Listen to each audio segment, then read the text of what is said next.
கடகராசி என்பவர்களுக்கு இந்த வாரம் அதிர்ஷ்டம் துணையாக இருக்க போகுது. நீங்க ஒரு லக்கி பர்சனா இருக்க போறீங்க. உங்களுடைய ராசியில குரு இருக்கக்கூடிய இந்த காலகட்டத்தில, ராசியாதிபதியா இருக்கக்கூடிய சந்திரன் வந்து வாரம் முழுக்கவே சாதகமான நிலையில தான் சஞ்சரிக்கிறார். 3ஆம் இடம் தொடங்கி 6ஆம் இடம் வரைக்கும் அவருடைய சஞ்சார கதி இந்த வாரத்தில இருந்து கொண்டிருக்கிறது.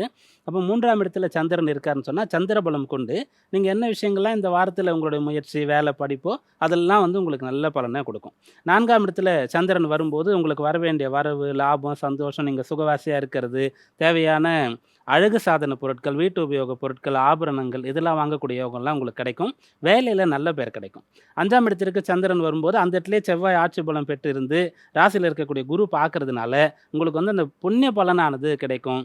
பிள்ளைகளால, குழந்தைகளால உங்களுக்கு வந்து ரொம்ப சந்தோஷம் ஏற்படும். பிள்ளைகளுக்கு வந்து கல்யாணம், படிப்பு என்ன விஷயங்கள் இப்போ நடக்க வேண்டியது இருக்கோ, அது நல்லபடியா நடக்கக்கூடிய யோகம். கடைசியா 6ஆம் இடத்திற்கு சந்திரன் வருவார். குருவுடைய வீட்டிற்கு சந்திரன் வருவார். சந்திரன் வீட்ல குரு இருப்பார். இந்த பரிவர்த்தனைனால உங்களுக்கு வந்து எல்லாம் ஜெயம் தான். எதிரியெல்லாம் வந்து ஒண்ணுமே இல்லாம போயிடுவார். நீங்க என்ன நினைக்கிறீங்களோ அதெல்லாம் செய்யலாம்னு சொல்லி, இந்த வாரத்தின் ஒவ்வொரு நாளும் உங்களுக்கு சாதகமான பலன் கிடைத்துக் கொண்டு இருக்கிறது.